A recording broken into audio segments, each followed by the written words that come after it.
नमस्कार दोस्तों, स्वागत है आपका आपके अपने YouTube channel national defence daily में। तो दोस्तों, मैं आपको जो खबर बताने जा रहा हूं वह महज एक खबर नहीं है, यह एक बहुत बड़ी घटना है जो इतिहास के पन्नों में दर्ज हो गई है। क्योंकि यूरोप जो पिछली कई सदियों से दुनिया पर राज कर रहा था, उसका पतन शुरू हो गया है। हाँ, जैसा कि आप स्क्रीन पर खबर देख सकते हैं, पूरा यूरोजोन बुरी तरह से गिरने लगा है। यूरोजोन क्या है? दरअसल यूरोपीय संघ पूरे यूरोप में 27 देशों से बना है और उन 27 देशों में से शीर्ष 20 देश यूरोपीय संघ की यूरो मुद्रा का उपयोग करते हैं और इन 20 देशों को यूरोजोन देश कहा जाता है। और आपको जानकर हैरानी होगी कि कल रात तक इन 27 में से 20 देश आर्थिक मंदी में प्रवेश कर चुके हैं। उनकी अर्थव्यवस्था मंदी में चली गई है। इसका मतलब क्या है? इसका सीधा सा मतलब है, जब किसी देश की अर्थव्यवस्था बढ़ने के बजाय घटने लगे, यानी कि अगर सकल घरेलू उत्पाद की वृद्धि दर गिरने लगती है और अर्थव्यवस्था धीरे धीरे सिकुड़ने लगती है, तो वह देश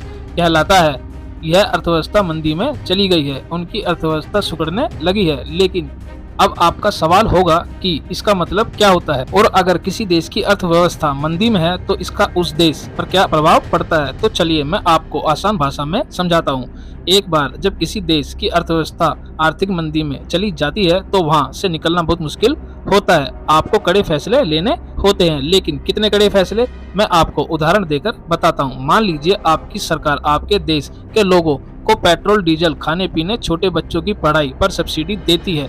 इस प्रकार की चीजों पर जो खर्चा करती है वह आपको बंद करना पड़ेगा। आपको अपने देश की शिक्षा प्रणाली पर पानी की तरह बहाने वाले अरबों डॉलर को कम करना होगा। इसके अलग कुछ, यदि आप पश्चिमी देशों की तरह अपनी सेना पर बेतहाशा खर्च करते हैं, आपको उसमें कड़ी कटौती करनी होगी। यही सरकार का लक्ष्य होता है। आपको अपने देश को मंदी से निकालने के लिए अपनी सरकार के खर्च को कम करना होगा और वहां से बचाए गए पैसों को खर्च करना होगा अपने देश को रिसेशन से बचाने में। यानी कि अगर किसी देश की अर्थव्यवस्था मंदी की स्थिति में है तो उस देश के लोगों को सबसे ज्यादा नुकसान होता है और यह समस्या यूरोपीय देशों के लोगों को बहुत भारी पड़ेगी, क्योंकि यूरोप में सरकारें लोगों के कल्याण पर बहुत पैसा खर्च करती हैं। जहां शिक्षा मुफ्त दी जाती है, अधिकांश विश्वविद्यालयों में मुफ्त शिक्षा होती है।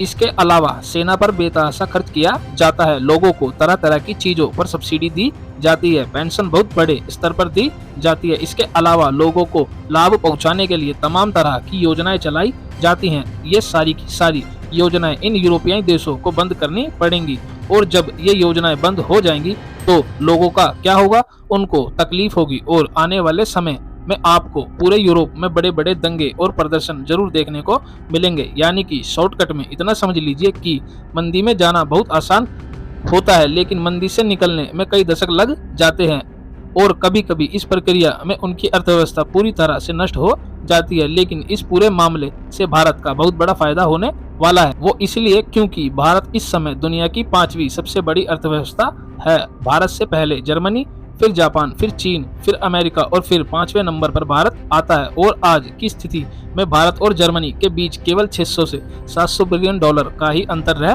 गया है। लेकिन अब क्योंकि जर्मनी की अर्थव्यवस्था सिकुड़ती यानी घटती जा रही है और भारत की अर्थव्यवस्था पूरी दुनिया में सबसे तेज है, इसलिए आने वाले 1-1.5 साल के अंदर आप देख सकते हैं कि भारत जर्मनी को पीछे छोड़कर दुनिया की चौथी सबसे बड़ी और ताकतवर अर्थव्यवस्था के रूप में उभर सकता है।